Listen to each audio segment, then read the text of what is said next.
Hi, I'm Mira Langston. Last year, my sister, the golden child of our family, waited exactly 1 day after being handed the reins of our company before firing me. No warning, no thank you for your service, just, your role has been dissolved.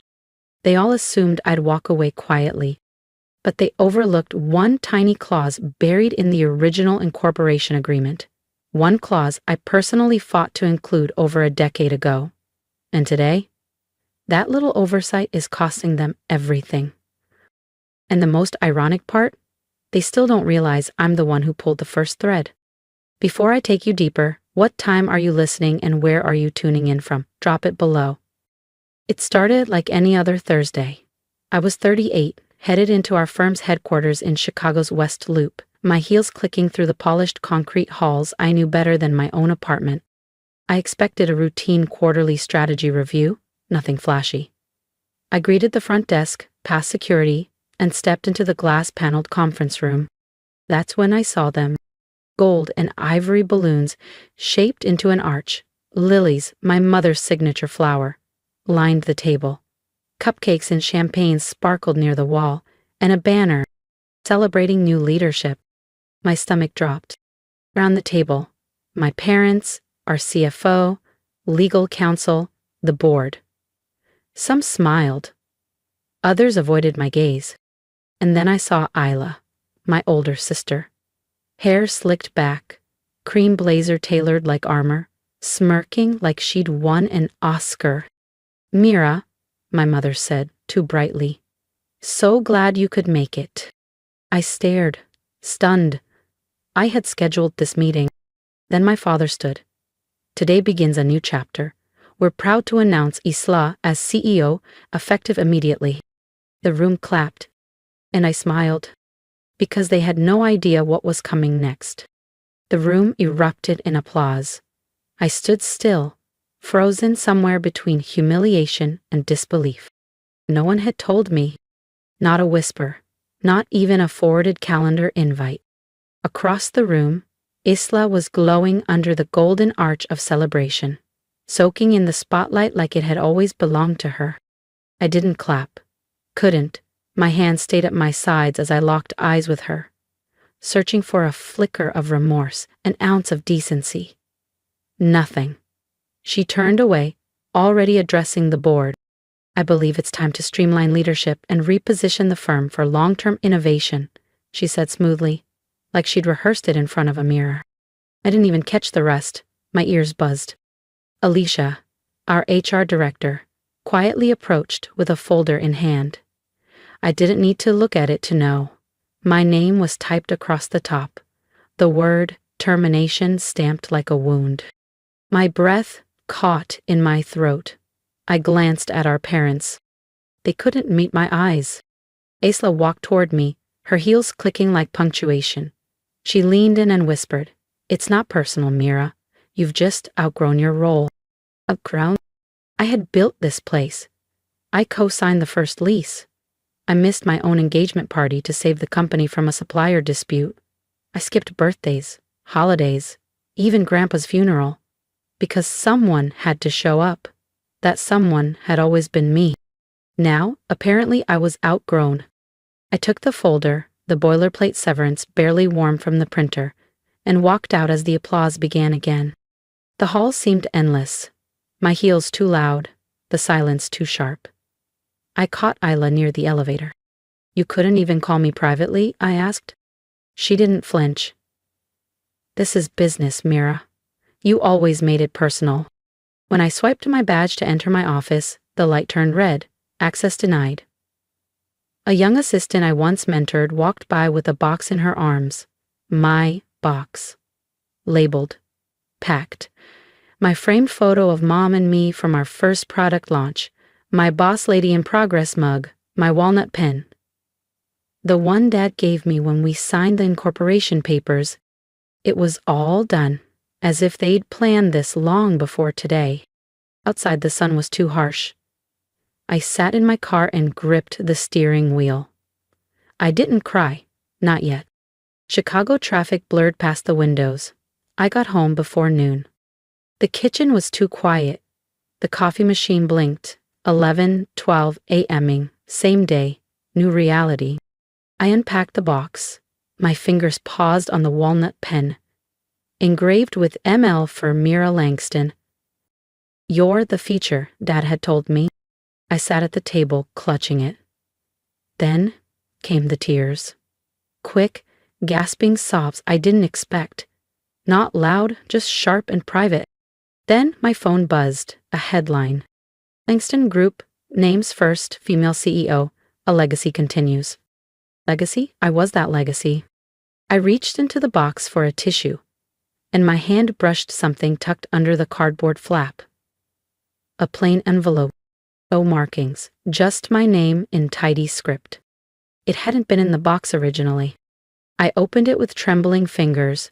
Inside was thick, embossed paper, our law firm's letterhead. It wasn't severance paperwork.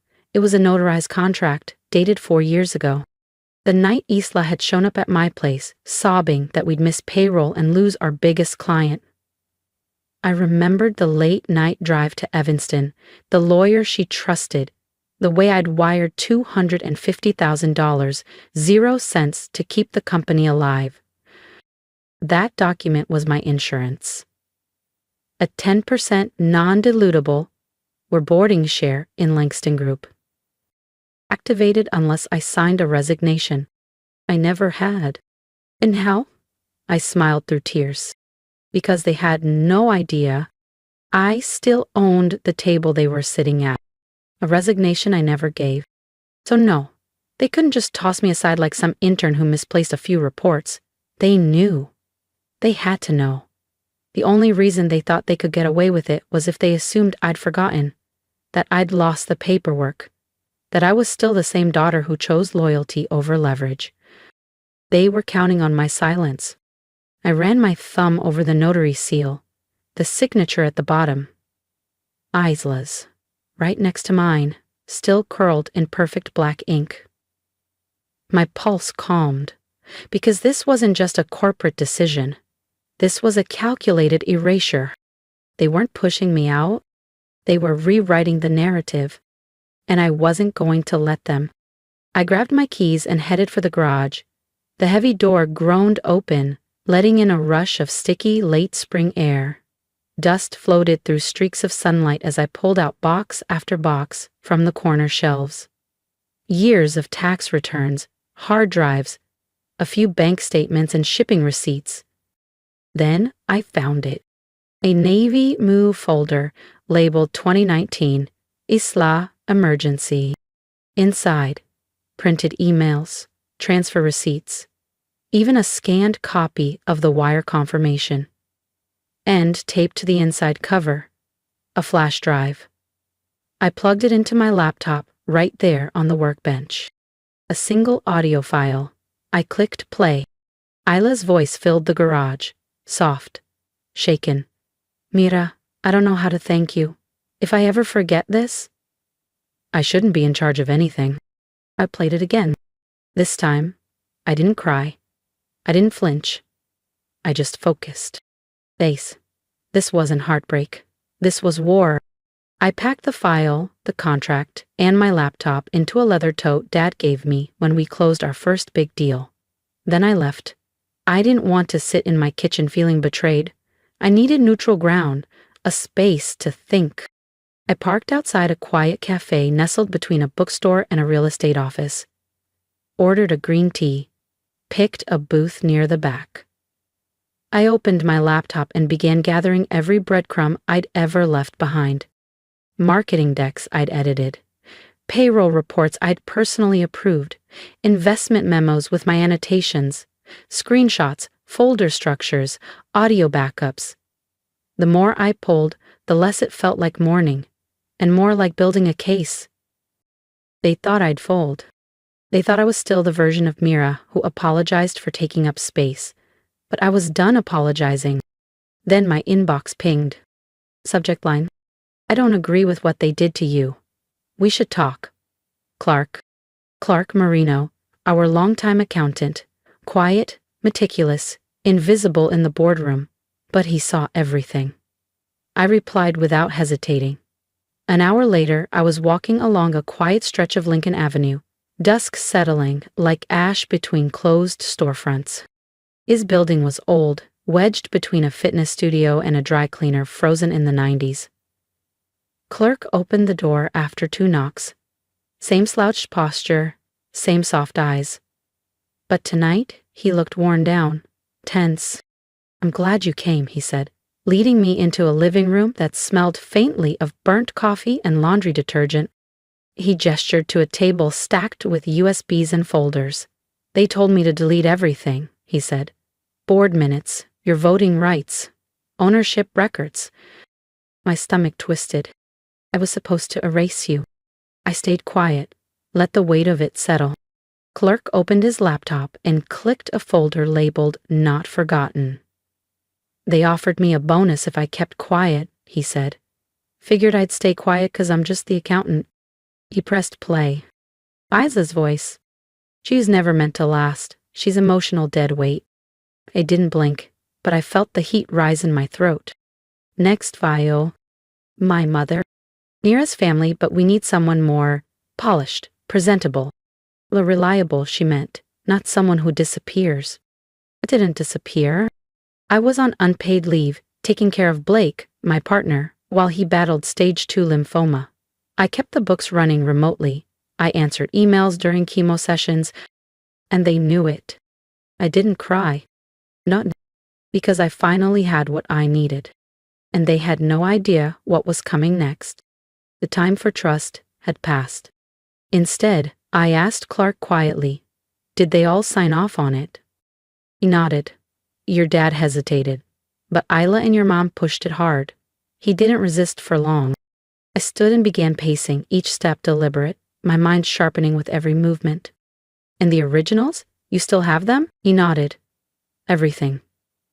I kept it all. Guilt, I guess, and fear. "I'm not here to punish you," I said. "I'm here to correct what they buried." He handed me the USBs with a shake of his head. "There's one more thing. The retreat. The one you skipped." A chill settled in my chest. That's when it started. They used your absence to paint you as disengaged. A memory surfaced. Me sitting in a hospital room, feeding broth to Blake, his skin pale from another failed round of chemo.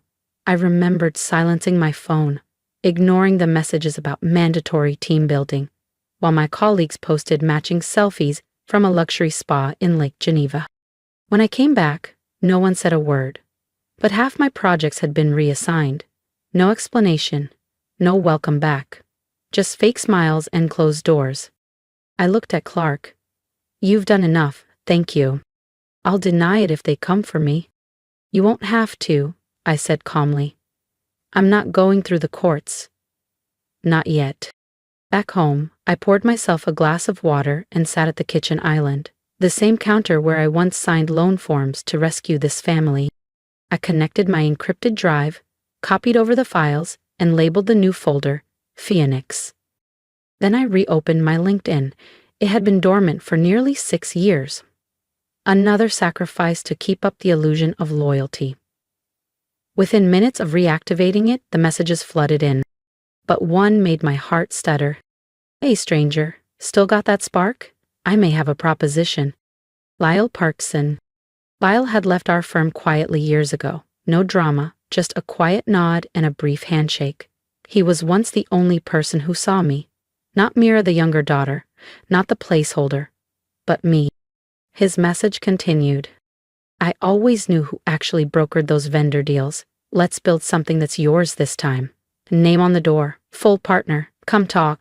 2 days later, I stood in front of a sleek glass building in River North, its mirrored windows flashing in the morning light. The lobby smelt like cedar, citrus, and espresso. Not like the dust and stale legacy I'd left behind. I caught my reflection in the chrome elevator doors. For the first time in weeks, I didn't look erased. I looked ready. Lyle greeted me with a hug that was warm but professional. "There she is," he said with a grin. "The ghost they tried to bury." He introduced me to his leadership team. People who met my eyes, asked real questions, and didn't pretend I was invisible. We sat in a bright conference room as he slid a folder across the table.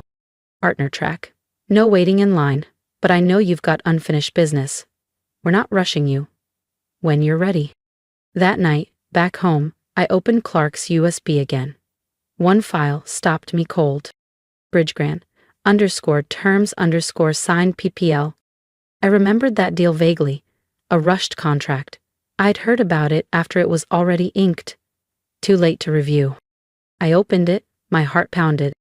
There was my name, my signature. Only, I never signed it. I dug out an old notebook, one I'd used to write packing lists and scribbles. I compared the slant, the loops. It wasn't mine. It was Callista's. She forged it. My sister had signed my name without my consent. Sloppy, arrogant. She didn't even loop her lowercase g the way I do. I stared at the screen, my chest tight. My father once told me, business is built on trust. In this family, your word is your bond. I wonder what he'd say now. Knowing Callista bonded my name to a lie, I printed the document. The machine hummed softly as each page slid out, evidence in black and white. I placed it in an envelope, labeled it in neat script, to the Illinois Office of Business Conduct. And beneath that, confidential for immediate review. They wanted me gone. But I wasn't just coming back. I was coming back with the receipts. This wasn't just about revenge anymore. It was about burning down the lie they'd built. Then, standing tall in the smoke, unflinching. I sealed the envelope, exhaled, and stood in the middle of my quiet apartment, letting the silence drape over me like armor. They want someone more presentable? I whispered. Let's see how she looks in front of investors. I sat down at my laptop, clicked open LinkedIn again, and hit REACAFT. The notifications poured in. Old colleagues, forgotten contacts, recruiters. But one ping stopped me cold. Lyle Parkson. Again. Not the professional tone this time, just, hey stranger. Still got that spark? Let's talk. A few hours later, at the Cook County Clerk's office, the woman behind the plexiglass barely looked up as she slid the notarized revocation order across the counter. All filed, she said, tapping the embossed seal.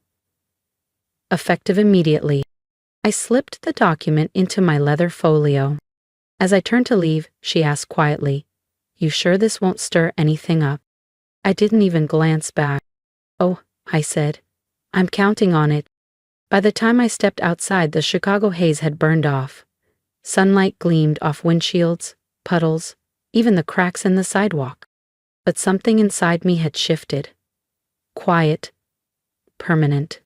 Back home, I kicked off my heels, made a strong black coffee, and opened my laptop. Buried in my desktop was a mess of folders. I clicked on one, mom_phone_sync_2019, half expecting it to be junk. But inside I found it. A 2-minute voice file, accidentally synced years ago when I was helping Mom set up her new iPhone. The date, 3 days before the vote that pushed me out. I hit play. Callista's voice, crisp on speaker. Mira's smart, sure, but she's too loyal to fight me. That's why I'll win. Mom and Dad know it. She still thinks loyalty counts for something. The silence after hit harder than her words. There was no rage. Not yet, just a weight in my chest, like grief in slow motion. I hovered over the delete button, then stopped. Instead, I clicked save, dragged the file into a new folder, and labeled it contingency_exposure. Then I walked to the kitchen. Refilled my mug. My hands weren't shaking anymore. Back at the computer, I logged into the family trust system, a portal I still had access to, thanks to a forgotten clause they never revoked. I uploaded the revocation of power of attorney, stamped, signed, effective today. With one click, Callista's authority vanished.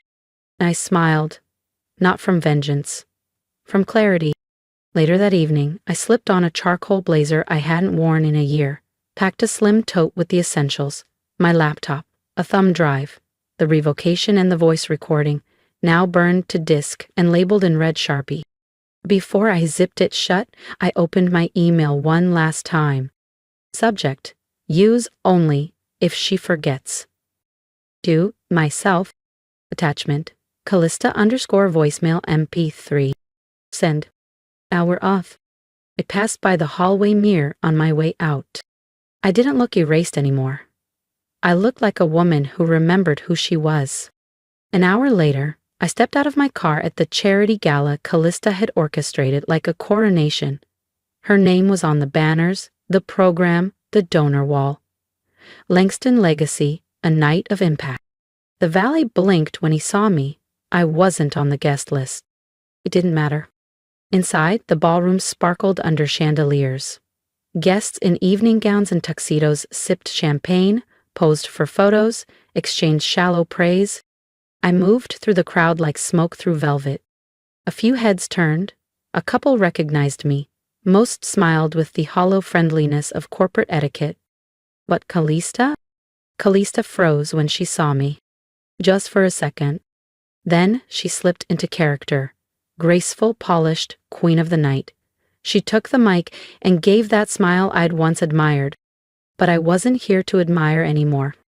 I was here to end the show. Ladies and gentlemen, Callista began, voice smooth as silk. We built Langston and Vale on legacy, on trust, on knowing when to lead and when to let go. Her gaze slid to me, just sharp enough to cut. Some of us understand that better than others. A polite ripple of laughter moved through the crowd. I didn't flinch. Instead, I raised my glass and met her eyes. The smile I gave wasn't warm. It was the kind that made people shift in their seats. The kind that said, "You missed something, and you'll realize it too late." I didn't stay for the applause. As I moved toward the coat check, I passed within feet of her. Her smile faltered. She didn't speak. But I could feel the tension pulsing under her skin.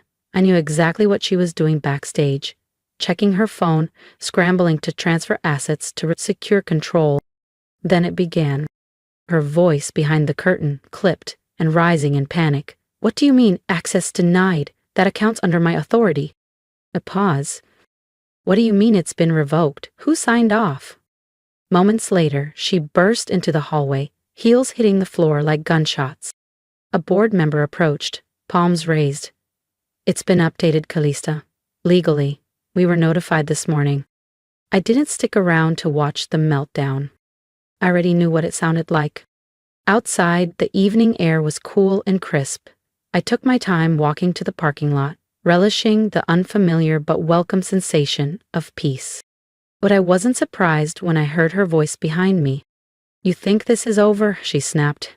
"You just made the biggest mistake of your life." I turned slowly, let the silence hang between us. Then I said, calmly, "Then I guess we both have something to regret." She stepped forward. "You really think you can win against me? I was chosen. You were convenient." Her voice cracked. Not from pain, from rage. I stepped aside, clearing the path back to her car. "You have a lovely night, Callista." Back home, the stillness met me like a friend. I slipped off my heels, changed into sweatpants, poured a glass of water. Then I noticed the door. It scratched, deep, like someone had tried to pry it open. My stomach dropped. I checked the mailbox in the lobby. The metal was bent. Security reviewed the footage. "We saw someone near your vehicle," the officer said. "But no plates, no face, no entry. Just enough to unsettle. Nothing stolen, nothing broken." I was disturbed. Back upstairs, I sat in the dark, letting the silence rebuild my armor. Then I reached for my phone. Played the voicemail again. Callista, smug and amused. She won't fight back. She never does. That's why I always win. I let it play again. And again. Then I whispered, "Let's change that." 2 days later, I parked a block from the West Ridge Community Center, where Callista was presenting to the Neighborhood Development Board. Her white Mercedes was already there, of course. I double-checked my bag. The envelope was still there. Sealed, notarized, final. My fingers brushed it like habit. Inside, her voice carried across the hall before I even saw her. As acting trustee, she announced confidently, I've streamlined Phase 1 of the Langston Riverfront project. Efficiency is everything. Phase 1. Property tied to our family trust. My share included. I didn't rush. I walked down the side aisle slowly and placed the envelope in front of the board chair without a word. Heads turned. Callista turned too and froze. Then, in perfect performance mode, she smiled. Well, look who finally decided to show up. I said nothing, just sat in the back row. The chairman opened the envelope, scanned the contents, and passed it to a colleague. Whispers spread like spilled water. Then he cleared his throat. Before we move to item 4, we need to pause for legal review. This revocation notice affects the standing of recent asset decisions. Callista's smile tightened. Oh, come on, she said too quickly. This is last-minute theatrics. None of this is official. But her voice was a touch too loud, a little too high. And just like that, the room no longer belonged to her. Airman didn't budge. It's notarized, time-stamped. We'll pause all pending votes until legal counsel weighs in. For the first time in a long while, I saw Callista blink. Her eyes scanned the room like someone searching for backup that wasn't coming. I didn't wait around. I left before the murmurs started. As I passed the lobby, I heard someone whisper, I thought she was gone for good. I kept walking. That night, I met Trina at a cozy cafe on the north side, the kind with fairy lights and acoustic music. She was already there, tucked into a corner booth, coffee in one hand, tablet in the other. You were subtle, she said, but surgical. Surgical leaves a scar, I replied. She tapped her screen. It's ready. The transfers, the board vote, the signature you never gave. If you go public, it'll shake everything. I stared at my cup. I haven't decided. Trina met my gaze. You helped me once. I won't push. But I'll be ready when you are. I nodded slowly. People love a Phoenix story. They love the fire more. On the drive home, Fleetwood Mac came on. Landslide. Mom's favorite. I could hear her voice, light and tired, saying, Let her shine, Mira. It's her turn. It was never a turn, I whispered. It was a sentence. Back home, I opened the drawer I hadn't touched in years. Inside was the original ledger, wrapped in faded floral fabric. Callista always said it was lost. I never corrected her. I pulled out my phone. Dialed Trina. I'm ready. That night, I reread every receipt, every scribbled note in my handwriting, evidence that I'd always been there, just behind the curtain. At 6:04 a.m., Trina texted. Live. The article hit fast. The Silent Founder. What really happened at Langston and Vale. It was direct, backed with documents, clear as crystal. Side-by-sides of my name on founding forms beside Callista's award photos, internal emails, graphics. It wasn't a story. It was a reckoning. By midday, my inbox was buzzing. Darius, a former intern. Always thought something didn't add up. Elena, one of our first clients. You were always the quiet one, but I saw you. If you build again, I'm in. Then came the message I didn't expect. Ryan R. McClory, Everglen Capital. Mira, let's talk next steps. I was pouring coffee when the phone rang. I didn't need to look. Callista. You vindictive witch, she screamed. You think they'll see you as a victim? You're pathetic. I built this. I said nothing. I just tapped end. By afternoon, a cease and desist hit my inbox. Her lawyer accused me of defamation. Attached were files to prove her exclusive leadership. But one stopped me cold. A 2019 report, the Bridge Grant proposal, her key piece of evidence. And on page 6, the falsified ledger. The same one she used to cut me out. The one she claimed I signed. Only now, she'd submitted it in a legal filing. She had no idea I still had the original. That evening, I met Mr. Lange, my attorney, in his small office above a florist on Belmont. He flipped through the documents, then looked at me over his glasses. "She just gave us everything," he said. I nodded. She always believed she was untouchable. Not anymore. For the first time in years, I didn't feel erased. I felt real. And tomorrow? Tomorrow, I'd be undeniable. He didn't waste time. "I take it this is urgent?" Mr. Lang asked, closing the office door behind me. I handed him the fabric-wrapped ledger. Faded floral, familiar in my hands. "This is the original," I said. "She lied again. On record, this time." He unwrapped it, flipped through the pages, and let out a quiet whistle. "Well, this just turned into perjury." His eyes sharpened. "We're not playing defense anymore." By nightfall, Trina's story had hit national news syndication. Not front page, but loud enough to shake trees, and shake them it did. Later, I drove through the old business park off I-90, where it all began. Most offices were dark, but one still glowed. My old suite. Now rented by an architect who admired what Langston and Vale used to be. He let me in. The desk was gone, but the old pine chair Dad had made still sat in the corner. Low bump, sanded smooth, initials ML carved into the slab. I ran my hand along it. For years I felt like a guest in my own legacy. But tonight, I didn't feel like a placeholder. I felt like the author. That night, I didn't sleep. Not from fear, but readiness. 2 weeks later, I stood outside the courtroom, shoulders squared, breath steady.